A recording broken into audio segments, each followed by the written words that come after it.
하나님께서 우리에게 주시는 말씀은 요한복음 말씀 15장 1절에서 8절까지 말씀입니다. 요한복음 15장 1절에서 8절까지 말씀입니다. 우리 한 절씩 교독하도록 하겠습니다. 한 절씩 교독하겠습니다. 요한복음 15장 1절에서 8절까지 말씀. 한 절씩 교독합니다. 나는 참 포도나무요 내 아버지는 농부라.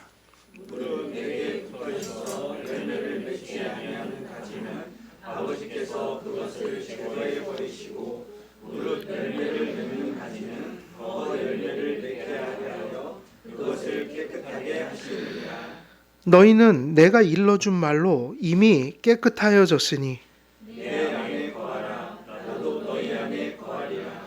가지가 포도나무에 붙어 있지 아니하면 스스로 열매를 맺을 수 없음 같이 너희도 내 안에 있지 아니하면 그러하리라. 나는 포도나무요 너희는 가지라. 그가 내 안에 내가 그 안에 거하면 사람이 열매를 많이 맺나니 나를 떠나서는 너희가 아무것도 할 수 없음이라. 사람이 내 안에 거하지 아니하면 가지처럼 밖에 버려져 마르나니 사람들이 그것을 모아다가 불에 던져 사르느니라.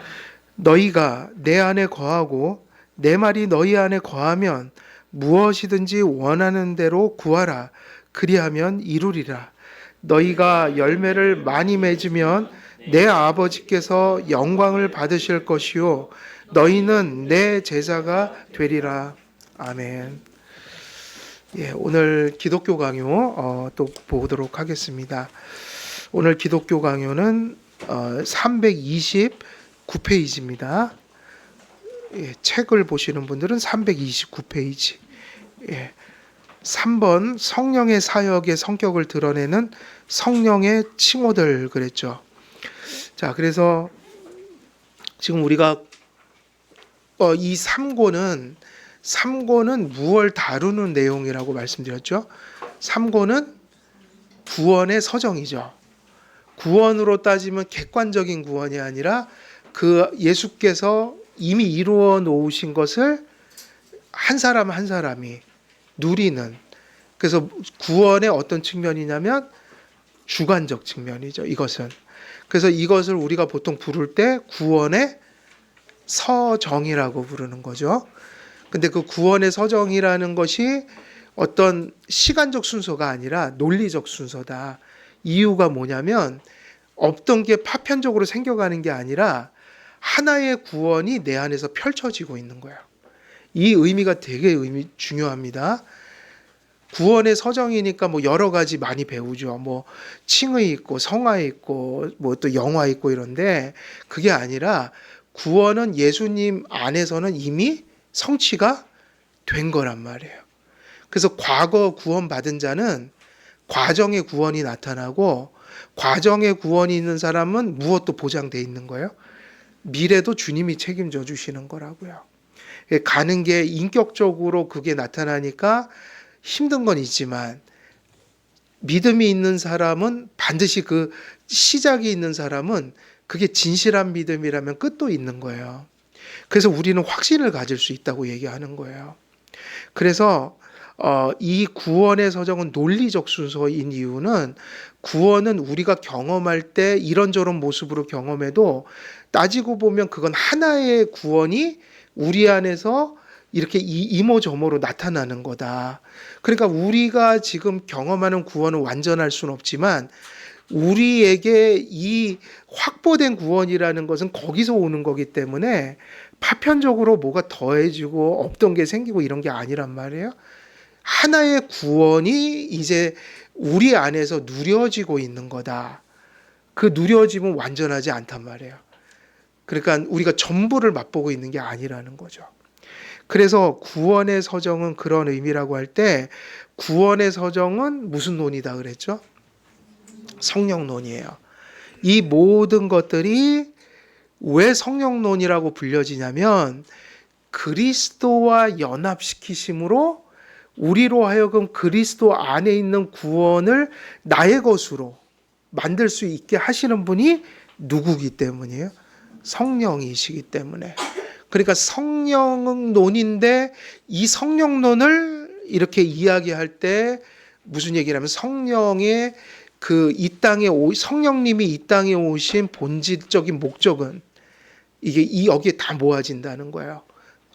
항상 성령은 무슨 일을 하시는가? 본질은 이거죠.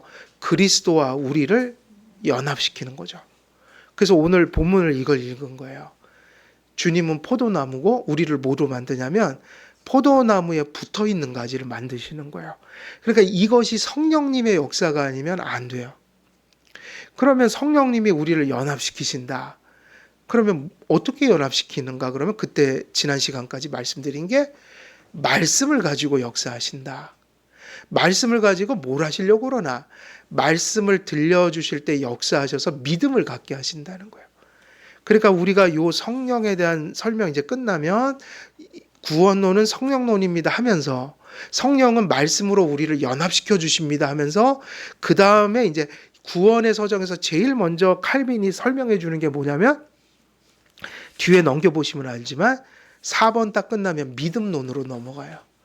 신앙이 뭐냐? 믿음이 뭐냐 이거예요. 성경에서 얘기하는 구원받는 믿음이 뭐냐? 그러니까 믿음이 제일 먼저 나오죠. 그럼 이제 이게 이유가 없는 게 아니라 성령님이 우리와 그리스도를 연합시키실 때 말씀을 가지고 뭐를 우리에게 주시냐면 믿음을 주신다는 거예요. 그러니까 우리가 구원받을 때 제일 중요해지는 게 뭐인 거죠? 성령님이 항상 이게 중요하죠. 그냥 생기는 게 아니에요. 믿음은 어떤 우리 안에서 일어나는 게 아니라 말씀에서 일어나요. 그래서 믿음은 들음에서 난다. 근데 말씀만 역사하면 우리가 죄인이기 때문에 말씀이 아무리 빛을 비춰줘도 못 알아들어요. 그렇죠? 이게 우리가 만약에 시력을 잃었다. 그러면 아무리 뭐를 보여줘도 볼 수 있어요? 없어요? 똑같은 이치예요. 성경이 잘못되거나 부족한 게 아니라 성경은 하나님의 말씀으로 지금 비추고 있는데 우리가 영적으로 주고 있으면 그냥 못 보는 거죠, 이걸. 그러니까 성경이 중요하지만 성경 말씀이 들려질 때 누가 역사하셔야 되는 거예요? 성령님. 그러니까 그때 주시는 게 뭐죠? 믿음이고 지금도 구원받은 자 같으면 이렇게 말씀 듣고 예배드리고 성례에 참여하고 이런 이유는 그것들을 우리가 대할 때 누가 역사하시는 겁니까? 성령님이 역사해서. 그래서 목적은 또 똑같아요. 믿음이 없는 자는 구원시키려고 믿음을 주시고 믿음이 있는 자는 아직 이 땅에서 연약하니까 믿음이 강건해져야 되잖아요. 그러니까 성령님이 믿음을 주시는 것도 말씀으로 하시지만 믿음을 강건케 하는 것도 말씀을 들려주실 때 역사하셔서 믿음을 강건하게 만드신다. 믿음이 생기는 것도 성령의 역사요. 믿음이 자라는 것도 누구의 역사인 거예요? 성령님의 역사인 거예요. 그래서 성령은 그리스도와 우리를 연합시키는데 말씀으로 무엇을 우리에게 발생시켜서 연합을 시키냐면 믿음으로 그리스도와 연합하게 하는 거죠. 그러니까는 그리스도와 연합게 하시는 주체는 성령이지만 성령님이 도구로 사용하시는 건 뭐냐면 말씀이면서 믿음이에요. 그러니까 우리가 주님과 연합하는 길은 하나밖에 없어요. 그래서 바울이 그렇게 얘기한 거예요. 믿음 외에는 구원받을 길이 없다. 우리가 믿음으로 의인이 된다. 믿음으로 죄사함을 받는다. 믿음으로 거듭난다. 믿음 외에는 구원받을 길이 없다. 그래서 우리는 개신교는 그걸 강조하죠. 그냥 믿음이 아니라 무슨 믿음이에요? 오직 믿음. 믿음 없으면 구원 못 받는다. 믿음 플러스 행위도 아니다. 오로지 믿음이다. 그때 믿음의 의미는 많은 걸 전제한 믿음이죠. 성령님이 말씀으로 발생시킨 믿음인데 왜 믿음을 그렇게 강조하냐면 믿음이 그리스도와 우리를 연합시키는 수단이기 때문이에요. 그러니까 우리 안에 오전에 말씀드린 것처럼 내 지와 정과 의가 믿음이 발생해서 어느덧 주님을 이렇게 향할 때 그때 일어나는 사건이 무슨 사건인 거예요? 믿음에 의해서 연합한다고 그랬잖아요. 내 마음속에 믿음이 발생할 때, 말씀 듣는 어떤 순간에 거듭나서 믿음이 생길 때 이제 그리스도가 내 안에, 내가 그리스도 안에 거하는 사건이 생긴 거예요. 그러니까 믿음 외에는 연합되는 길이 없다. 개신교는 도구적 원인으로서 믿음을 얘기하는 거예요. 그러면 엄밀히 얘기하면 누구도 얘기해야 돼요. 그 믿음을 누가 주셨다? 성령님이. 그러니까 그 주체는 누구냐면 성령님이시죠. 그런 의미로 뭘 강조하냐면 연합을 강조하죠. 그리스도 안에. 이유가 뭔가? 그리스도 안에 들어가는 길밖에는 없다. 구원이 누구 안에 있으니까요? 그리스도 안에. 그래서 지금 우리가 이 권의 큰 제목이 뭐였어요? 제일 큰 제목이 그리스도의 은혜를 받는 길. 그리스도의 은혜를 받는 길. 그러면 이게 뭐로 이걸 받아요? 성령님이 내 안에 역사하셔야 되고, 그것에 그 성령님이 그럼 무엇을, 도구, 수단이 뭔가 그러면 믿음이다. 그럼 이제 개신교는 그때 얘기하죠. 믿음이 없이는 구원을 못 받습니다. 그러니까 믿음은요, 참 의미가 많이 담겨 있는 거예요. 그러니까 이게 속빈강정처럼 그냥 믿음이 아니라고요. 그 옛날에 보면 뭐 그거 코미디언들이 막 따라했잖아요. 믿습니까? 그러면은 믿습니다. 그러고 그거 갖고 되는 게 아니고, 그냥 믿는 게 아니라 내용이 중요한 거예요. 그 내용이요. 믿음의 내용이. 오전에는 그 얘기를 했죠. 믿음에 뭐가 중요하다고 그랬죠? 대상, 내용, 믿음의 역할. 그러니까 이제 이런 내용들을 이제 얘기를 하니까, 그런 의미에서 구원론은 무슨 논이다? 성령론이다. 이게 성령님이 구원의 서정은 모든 걸 주관해 가시는 거예요.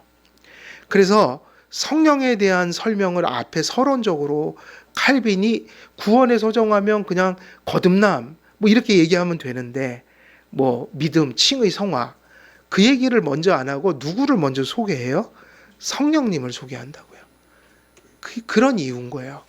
그래서 성령 사역의 성격을 드러내는 성령의 칭호들 그랬는데, 이런 관점에서 성경이 성령님을 이렇게 소개할 때, 이런 그리스도와 우리를 연합시키는 분으로서 말씀을 들을 때 우리에게 믿음을 일으켜 그리스도 안에 있는 것을 받을 수 있게 만드는 분으로서 성령님을 소개하고 있을 때, 성경은 그 성령의 사역을 여러 가지 이름으로 표현했다는 거예요.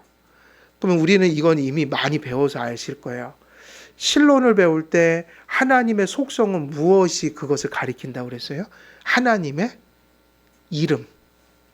하나님의 이름이 다 뭘 가리킨다고 그랬어요? 하나님의 속성이죠. 그분이 어떠하신 분이냐.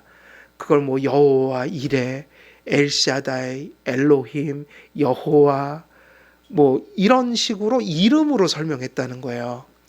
예수님도 마찬가지죠. 그리스도. 심지어는 예수라는 이름 속에도 저희를 죄에서 구원하시는 분이라는 뜻이 담겨 있잖아요. 예수, 구원자, 그리고 뭐 구주, 여러 가지 얘기들이 있어요. 보혜사, 첫 번째 보혜사 그리스도, 두 번째 보혜사 누구예요? 성령님. 세 번째 보혜사를 얘기하는 사람들이 있는데 그들이 이단이에요. 그럼 큰일 나요. 어떤 분이 자꾸 나와서 자기가 보혜사래요. 그럼 큰일 납니다. 파라클레토스. 보혜사는 두 분밖에 없어요. 그러면 그게 다 뭐를 의미하냐면 예수님이 어떤 분으로 오셨다는 걸 가리키듯이 성령도 이름으로 여러 가지 이름이 있어요. 그래서 성령의 칭호는 성령의 사역의 성격을 드러내는 거예요.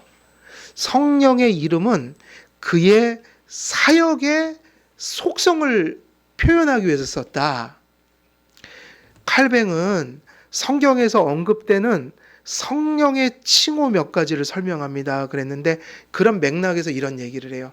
우리와 그리스도를 연합시켜 구원하시는 영으로서 성령을 이렇게 부르고 있다. 자, 삼위일체 하나님이니까 위격에 있어서 삼위일체 역할이 있겠죠.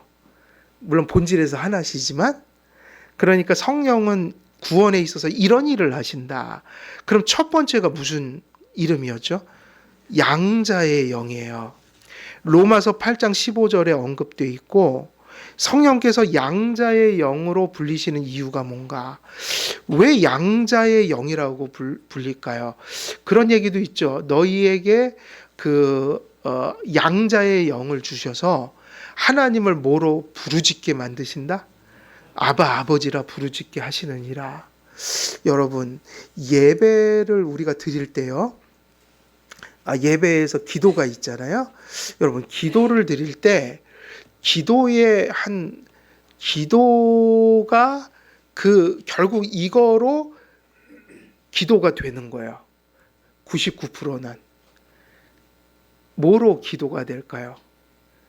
첫째는 하나님 아버지 이렇게 시작하잖아요. 하나님을 아버지로 아는 지식과 믿음이 있어야 되고 확신이 있어야 돼요. 그러니까 아버지라고 그 믿음에서 우러나오는 그 아버지라는 부름이 있죠. 이게 시작이고 끝이 어떻게 끝나요? 아버지로 시작했다가 예수 그리스도의 이름으로 중보자시니까 그 이름 통하지 않으면 지금까지 드린 기도 아무것도 아니다. 예수 그리스도가 구주시라는 믿음이 있어야 돼요. 그러면 왜 99%냐면요. 나머지는 그 안에 있는 거예요. 그냥.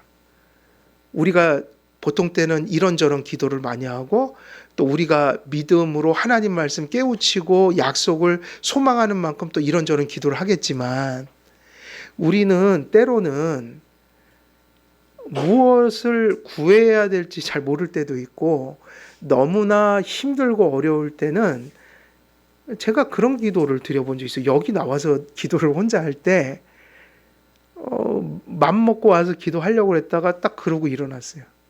아버지, 용서해 주세요. 불쌍히 여겨주세요. 그리고 도와주세요. 그 세 마디 하고 끝냈어요. 아니 그러니까 다 드렸더라고요. 마음이. 그러니까 다른 말은 별로 할 얘기가 생각도 안 나고 마음도 뭐를 이렇게 구체적으로 할 수 있는 상태가 아니었어요. 그러니까 정말 딱 세 마디 했는데 진실하게 했어요. 그리고 떠오르는 게 그거밖에 없어요. 아버지 용서해 주세요. 불쌍히 여겨주세요. 도와주세요. 얼마나 마음이 든든하든지. 그게 가능한 게 제가 이게 중요해요. 아버지 속에 거의 다 들어있고 그리스도의 이름으로 마치는 게 거의 다 들어있어요. 나머지는 표현할 수도 있지만 1시간 동안 할 수도 있지만 우리는 어쩔 때는 그게 얘기가 안 나올 때도 있어요. 근데 아버지가 분명하고 그리스도의 이름으로 분명하고 내가 그 어떤 마음을 지금 가져왔잖아요. 뭐 찢어지는 마음을 가져왔던 그래서 너무 힘들어서 이걸 뭐 말로 하기도 우리가 힘들면 말로 할 수 없다고 그러잖아요. 그 마음 보여드리고 간 게 세 마디 속에 다 들어가 있는 거란 말이에요. 그럼 그 기도는 받으실까요? 안 받으실까요? 하나님 다 아시죠? 뭐 때문에 왔는지 내가 그걸 다 풀지 않아도 내가 뭘 잘못했다고 하는지 어떤 면에서 나를 좀 불쌍히 여겨달라고 하시는지 그리고 도와달라는 게 뭔지를 하나님 다 아세요. 근데 정상적일 땐 그걸 얘기를 하는 거예요. 하나님 이러고 저러고 또 누구 도와주시고 교회를 어떻게 해주시고 그러나 우리의 마음 상태가 그거를 몰라서 안 하는 게 아니라 그 얘기를 하는데 하나님 앞에 가끔 우리가 가은이가 이렇게 서럽게 울 때 있잖아요. 뭐 어떤 이유로든 그러면 얘기를 해요 안 해요? 꺼이꺼이 하면서 얘기를 하고 울기만 해요. 뭔 일이 있으면. 그러면 알죠. 저놈이 왜 저러는지. 대충 알죠. 근데 왜 그게 되냐면 그게 앞에 뒤에 그게 있어서 그래요. 아버지 예수 그리스도의 이름으로 아무도 성령이 아니고는 아무도 예수를 주라고 할 수가 없느니라. 성령 받은 증거는 예수 그리스도를 우리의 구주로 믿는 믿음이에요. 그게 성령 받은 증거예요. 그리고 또 하나가 이 구절이에요. 양자의 영을 부으셔갖고 누구를 아바 아버지라 부르짖는 거예요? 하나님을 아바 아버지라 부르짖느니라. 그래서 이 양자의 영이라는 게 무슨 의미입니까? 근데 제가 지금 앞에서 얘기 드린 게 무관하지 않아요. 제가 나와서 그 기도를 할 수 있는 거. 아버지를 부르고 예수님의 이름으로 마친다. 근데 요 사이에 누가 한 분 빠지셨죠? 삼위일체로 보면. 이 역할이에요. 성령님은 이 역할을 하세요. 성령님이 언급은 안 됐지만 기도 속에서는 누구를 불러요? 아버지. 그리고 예수 그리스도까지 부르죠? 그러니까 성령은 안 나오잖아요. 근데 아니에요. 성령의 역할은 어디 있냐면 아버지요 그리스도의 이름으로 부르는 그 모든 시작과 끝 사이의 모든 것이 성령 때문에 하나님께 드려지는 거예요. 왜 그럴까요? 양자의 영이라고 부른 이유가 뭘까요? 이것은 성령께서는 성부께서 그리스도 안에서 우리의 아버지가 되어주시고 그랬죠. 값없는 사랑을 베풀어 주심의 뭐인 거예요? 요 얘기 되게 중요하죠. 증인인 거예요. 그러니까 이 얘기죠. 제가 하나님 아버지 불렀어요. 그리고 예수 그리스도의 이름으로 확신에 차서 끝냈어요.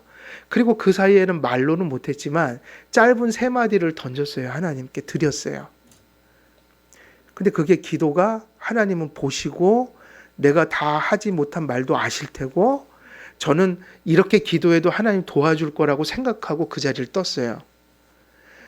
그러면 아버지라고 부르고 그리스도라고 우리가 이름으로 마치는 그 믿음과 행위 자체가 성령님이 그 사이에 계신 거라고요. 무슨 얘기냐면 성령께서 기도할 때 우리가 구원받는 믿음을 가질 때 무슨 일을 하냐면요. 성령께서는 바로 성부께서 누구 안에서요? 여기 글대로 하면 누구 안에서? 그리스도 안에서 뭐가 되시는 분이다?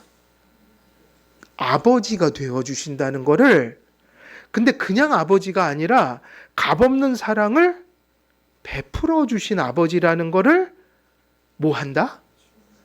증인이 되어 주신다.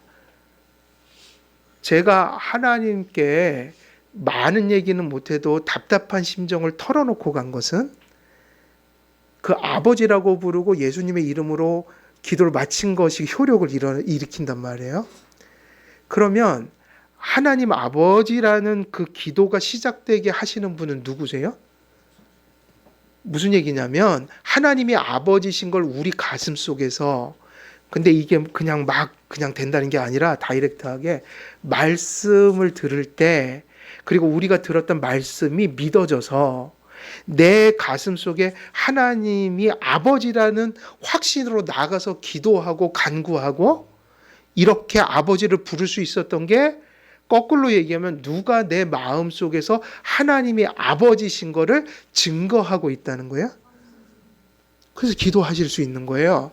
성령님이 가슴 속에 안 계시면 성령이 내주하지 않으시면 그래서 성령께서 말씀을 통해서 우리에게 믿음을 주시지 않았다면 기도는 불가능한 거예요.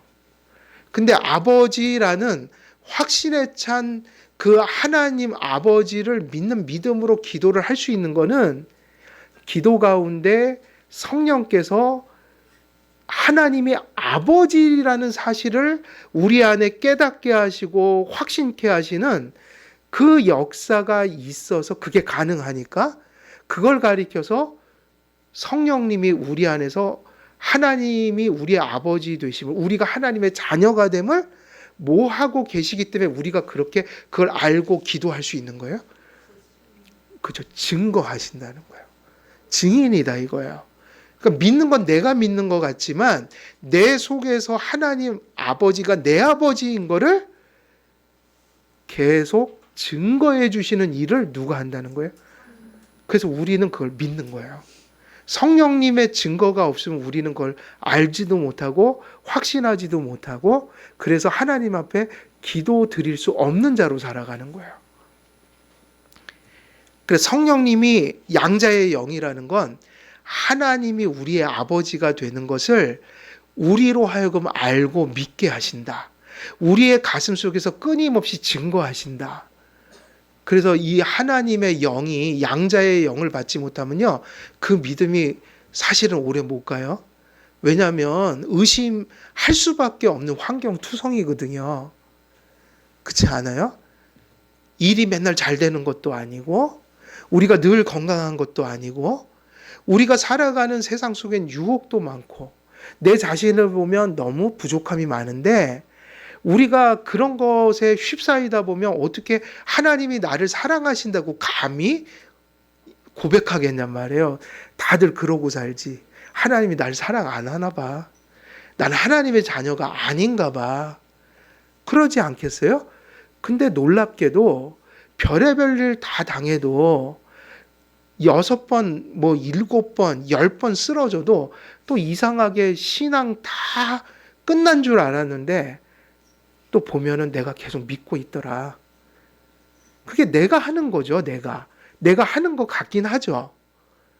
근데 그게 바로 내가 그렇게 하는 게 성경은 어떻게 설명하고 있냐면 그 하나님을 우리가 버리지 않고 우리가 떠나지 않고 실족할 수도 있는데 실족도 안 하고 계속 왜 하나님을 너희들은 믿고 있는지 아느냐. 사실은 너희들은 12번도 나를 더 부인했을 것이다. 근데 왜 부인을 못하냐면 하나님의 말씀이 들려질 때마다 성령님은 사랑하는 너희들 속에서 하나님이 너의 아버지라는 것을 계속해서 증거하고 있다. 그게 그렇게 보이지 않죠. 성령님이 야, 이 하나님이 네 아버지라니까 이런 거를 봐요, 못 봐요? 그냥 그런 거죠. 한참 의심하다가 한참 절망 속에 있다가 에이 또 믿어야지. 그래도 교회 가야지. 이러고 사는 거예요. 근데 그게 바로 누가 우리 안에서 증거해 주기 때문이에요?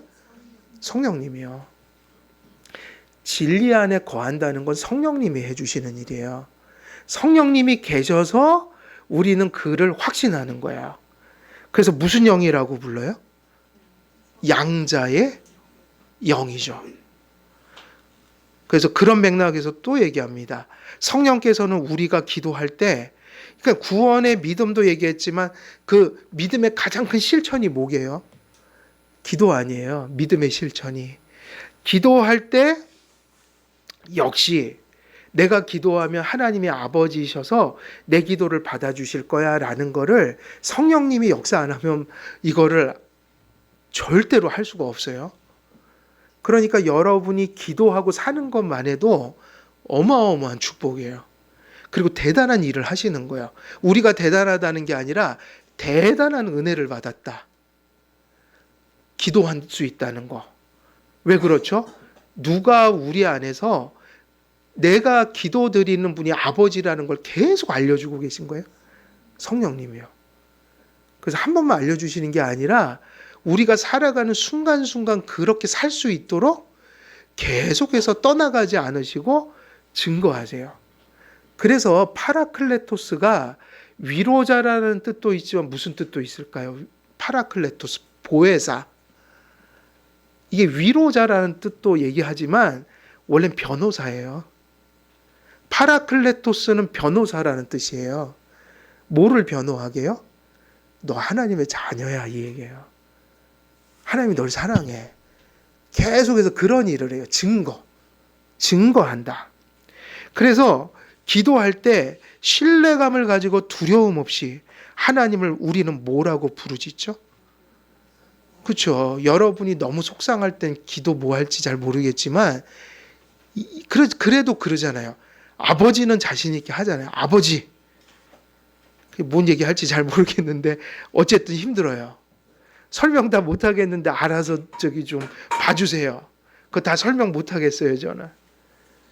저는 입이 둔한자입니다. 그러면서 그리고 그냥 몇 마디 하고 그렇지만 마음을 다 드리고 일어날 때 누구의 이름으로요?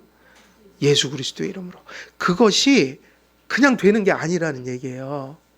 그게 그냥 되는 게 아니라 성령님이 여러분 안에서 증거해 주셔야 돼요. 너의 아버지셔. 예수님이 너의 중보자셔. 너의 구주셔.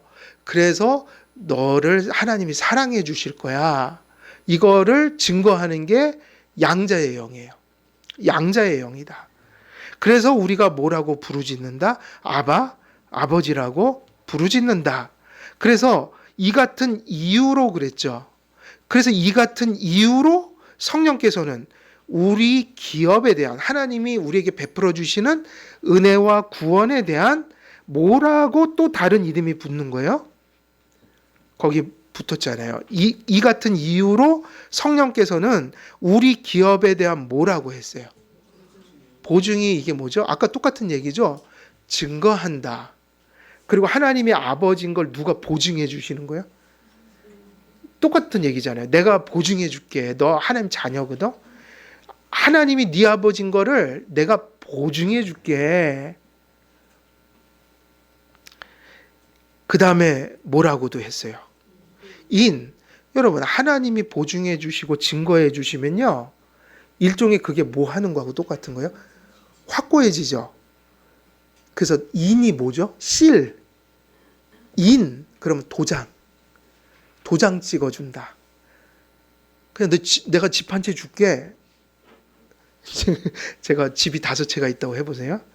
내가 우리 가은이한테 야, 집 한 채 줄게. 아버지 말로만 안 주시려고.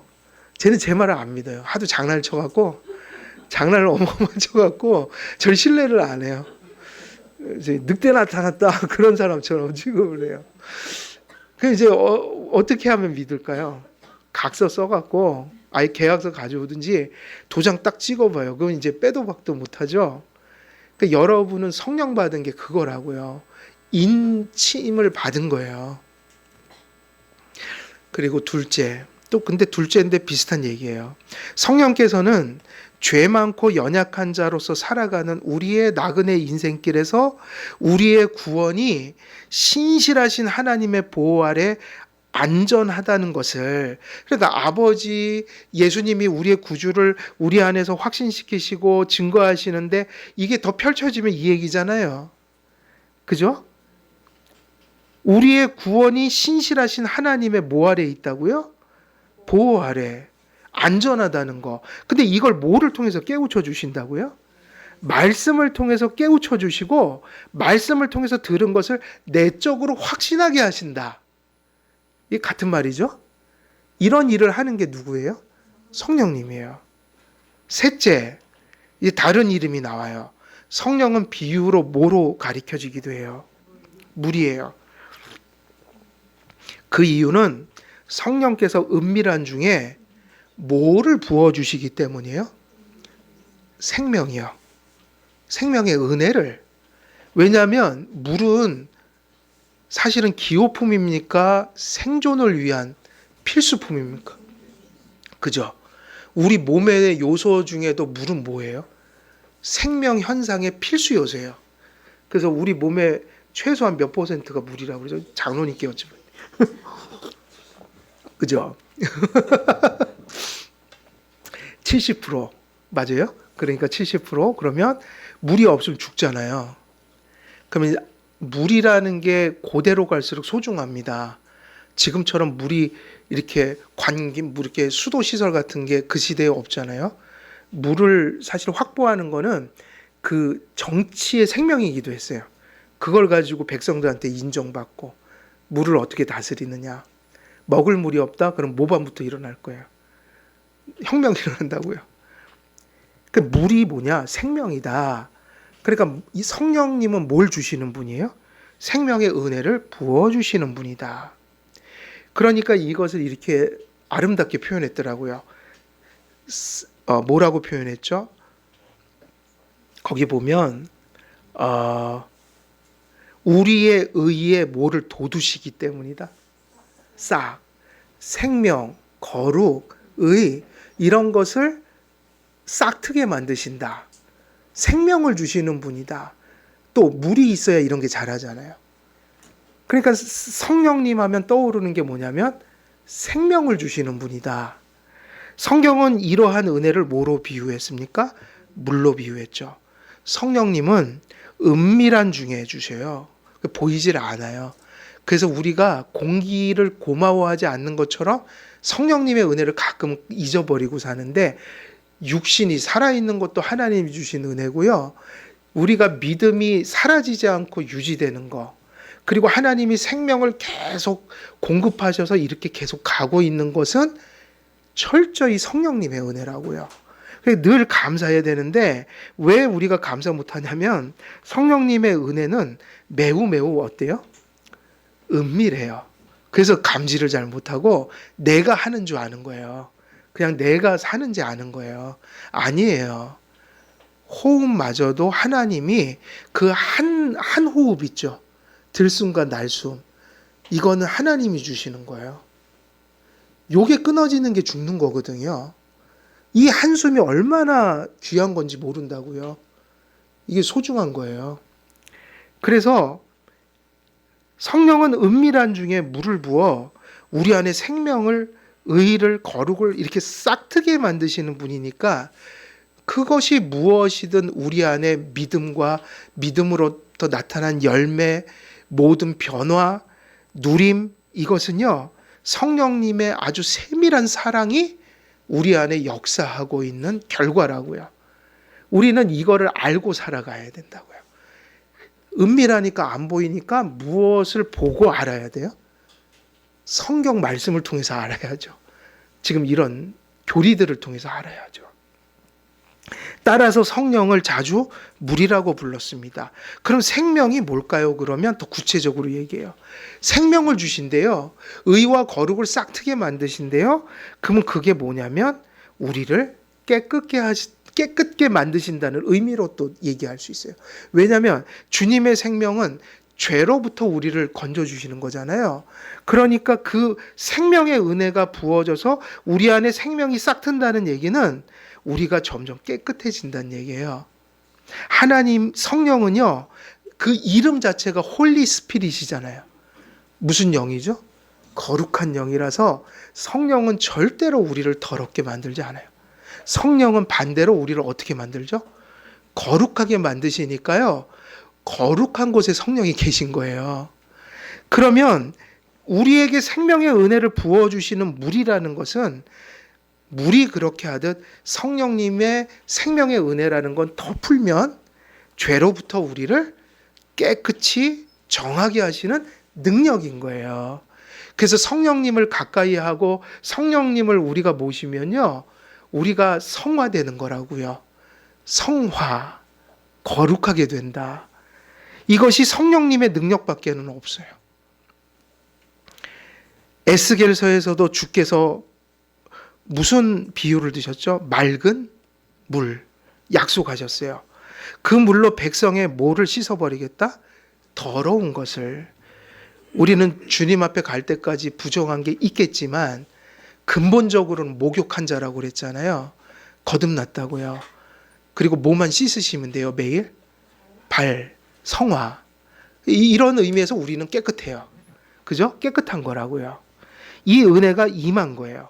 성령께서는 죄를 정결케 하고 깨끗게 하는 힘을 가지고 계시니까 우리가 깨끗해지려면 힘을 얻어야 돼요. 근데 어떤 힘이냐면 우리 인격 속에 바로 우리를 깨끗게 하시는 능력을 주시는 분을 모셔야 된다. 바라봐야 한다. 그게 성령님의 역사다. 그 다음에 네 번째가 뭐죠? 이제 물을 넘어서 기름 부음 이렇게 얘기했죠. 성령께서 자신의 은혜로 사람들을 회복시키시고 생명의 활력을 배양하시는 역사를 한다. 하나님의 믿음을 따라 은혜가 충만해서 주님이 기뻐하시는 일을 힘있게 감당하면서 산다. 그럼 이게 뭐냐면 성령의 뭘까요? 능력. 그래 이게 이제 우리나라에서 맨날 목사님들이 기름 부음 받으시오. 그 기름 부음이 어느 날 집회하다가 받는 거예요. 이게 아닌 거예요. 우리는 그러면 큰일 납니다. 또 그럼 기름 부음 받은 분 계시고 또 안 받은 분 계셔요. 어때요? 이제 받으신 분 한번 손 들어보세요. 안 받으신 분 계시면 좀 들어보세요. 근데 사실은 다 받아야 돼요.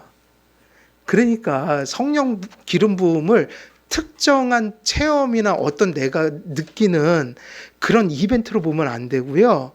구속이 내 안에 들어왔을 때 일어난 모든 예수 믿는 자에게 있는 거라고요. 그게 기름 부음이에요. 근데 그냥 찬양 집회 할 때마다 기름 부음을 받으라 하니까 헷갈린 거예요, 저도. 이 받았나 안 받았나 헷갈리기도 하고 어떻게 해야지 받는 건지도 모르겠고 그럼 받으면 무슨 일이 일어나나 가르쳐 주지도 않으니까 이건 맨날 갈 때마다 자꾸 기름 부음만 자꾸 달라고 기도하고 근데 이게 헷갈리더라고요. 그러면 안 돼요. 그냥 어떤 순간에 딱 받는 그런 게 아니라 예수 믿는 자들이 받는 축복을 얘기한 거 아니에요? 기름 부음은 뭐냐면 은혜로 사람들을 회복시키시고 생명의 활력을 배양하는 능력이에요. 그것이 누구에게 임하는 거예요? 우리 자신에게. 그게 회심할 때 임해서 성화 속에서 계속 임해야죠. 매일매일. 그러면 묻는 거예요. 성령의 기름 부음을 진짜 제대로 우리가 이렇게 받고 살려면 성령 충만함을 받으라 받고 얘기하면 돼요. 그거는 어떤 특정한 사건이 아니라 계속 성도들에게 약속돼 있고 성도들이 계속 받아야 되는 은혜, 성령 충만, 성령의 지배를 받으라. 그러니까 기름 부음은 거듭나고 회심하고 성령 임한 자에게 임하는 은혜의 능력을 얘기하는 거예요. 그렇게 이해하면 되죠. 그리고 우리는 계속 그 능력을 의지해서 살아야죠. 이렇게 얘기를 해야죠. 다섯 번째, 성령께서는 뭐로도 칭해지시죠? 불이에요. 여러분, 불은 심판을 의미하기도 하지만 여기서는 물과 비슷하게 쓰인 거예요. 물이 씻어내는 거죠. 그래서 세례를 뭐로 주죠?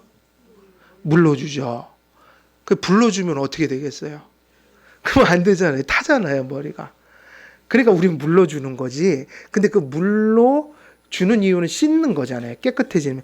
근데 이 얘기가 불로 똑같이 비유된다 얘기예요. 이게 물로 씻는 것을 불로 태운다. 그러니까 물은 씻어냄으로 정결함을 의미한다면 불이 속성이 뭐죠? 쓰레기 같은 거 있으면 다 태워버리면 정화시키는 거잖아요. 소각시키고. 그러니까 불이 하는 일은 물이 하는 거하고 똑같은 거예요. 그래서 불과 뭐로 세례를 받는다고 그러는 거예요? 불과 물로 세례를 받는 건 같은 말인 거예요. 그러니까 비유죠, 비유. 그 공통점 뭐냐? 죄를 제거한다. 그러니까 성령님은 불이에요. 그러니까 이런 불을 받으셔야 돼요. 이런 불. 성령께서 이렇게 불리시는 이유는 성령께서 정욕의 사악함을 끊임없이 어떻게 하신다? 조리고 태워서 하나님에 대한 사랑과 경건에 대한 열심을 마음에 불붙이게 한다. 죄는 태워서 없애버리고 뭐는 막 열렬하게 나타나게 한다. 하나님 앞에 열렬한 사랑과 거룩이 이런 의미죠. 그래서 이런 것을 주시는 분이 누구다? 성령님이다. 그래서 불이라고 표현한 거예요. 여섯 번째 성령께서는 뭐죠? 샘이에요. 그 이유는 성령께서 자기로 말미암아 하늘의 모든 불을 우리에게 머물게 하시는 샘이시기 때문이다. 달리 말하면 구원의 서정 속에 구원의 은혜 속에서 우리가 받는 모든 것들의 샘이 근원이 누구냐면 성령님이시다. 물론 이게 붙어야 돼요. 그리스도 안에서 은혜의 샘이 되어 주신다. 왜냐하면 연합시키시니까요. 일곱째는 뭐죠? 하나님의 손이에요. 성령께서 자신의 능력을 불어넣어 주심으로 우리가 신적 생명으로 호흡하게 하시고 그분의 행하심과 기동하게 하심에 따라 다스림을 받게 하시기 때문입니다. 다시 말하면 하나님의 통치는 구속적 통치죠. 우리를 돌보시는 거잖아요. 그 구원받은 백성을 돌보시는 손이 뭐냐면 성령이다. 성령을 통하여 그렇게 돌보신다. 그래서 하나님의 손이라고 그랬어요. 따라서 이러한 호칭들을 통해 우리는 그리스도의 것을 우리 안에 적용하시는 성령의 사역의 성격을 깨닫게 된다고 하니까 양자의 영, 보증, 인, 물, 불, 양, 이런 거 다 얘기를 할 때 왜 얘기냐면 성령님의 그 그리스도와 연합시켜서 그리스도 안에 있는 것을 우리의 것으로 만들어 주시는 은혜를 이런저런 모습으로 얘기하고 있으니까 맥락을 찾아내는 게 중요한 거예요. 파편적인 지식이 아니라 이런 맥락 속에서 성령님이 소개되고 있다. 그럼 여러분이 성령님과 동행하고 성령의 충만함을 받았다는 얘기는 이렇게 요약되겠죠. 성령님의 은혜를 통하여 그가 주시는 그 보증 속에서 우리는 확신을 갖고 성령께서 주시는 은혜가 충만하여 우리 안에 있는 그 죄를 태우고 씻어내면서 거룩한 그 행보를 힘있게, 지금 하나님께서 오전에 말로 하면 그 목표를 향해서 힘있게 그리스도 안에서 나아가는 신앙의 깨어있음이 여러분을 지배하고 있다. 이게 뭐다? 성령의 충만함이고 이게 성령님의 지배를 받는 모습이다. 그래서 이것을 우리가 아까 표현대로 하면 바로 이것이 여러분이 뭘 받은 거예요? 성령의 기름 부음을 받은 것이다. 그럼 성령 부음 받은 거를 복잡하게 생각하면 안 돼요. 이게 어떻게 해야지 이걸 받는 걸까? 그게 아니라 믿음을 갖고 믿음이 날마다 이렇게 자라가고 강해지고 그 강한 믿음으로 지금 주님 뜻을 힘차게 쫓아가고 있다. 그럼 얘기 다 끝난 겁니다. 그게 기름 부음 받은 거예요. 그게 성령님은 그 일 하시러 오셨다. 연합할 때 일어나는 일이 그 일이다. 그럼 좀 정리가 되죠? 그럼 이거는 특정한 사람 받는 게 아니라 누가 받는 거예요? 지금 우리 한길교회에서 세례받고 진정한 믿음으로 고백이 있는 분들은 지금 다 기름 부음을 받고 가고 있는 중이에요. 그죠? 가고 있어요. 완전하지 못해도. 그래서 결론이 뭐냐면 그리스도와의 연합을 통해 그리스도 안에 있는 것으로 우리를 충만케 하시는 분이 성령님이시다. 우리가 성령을 그렇게 바라보고 가야 되는 거죠. 그러니까 결국 이 얘기는 예수 붙들고 예수님을 믿고 그분을 사랑하고 순종하고 그리고 종착역까지 끝까지 갈 수 있는 길은 누구의 충만을 받는 길밖에 없어요? 성령님. 이것이 바로 전하고자 하는 본질이에요. 그럼 그게 어디서 오는 겁니까 하면 딱 한마디로 표현하면 그리스도와 연합케 하시는 성령님의 은혜입니다. 이렇게 얘기하면 되죠. 그래서 여러분은 세례도 받고 성찬의 의미가 그 의미거든요. 성찬의 의미가 그 의미인 거죠. 예, 오늘은 거기까지 하면 다 끝났습니다. 그래서 다음 주에는 4번을 또 나갈게요.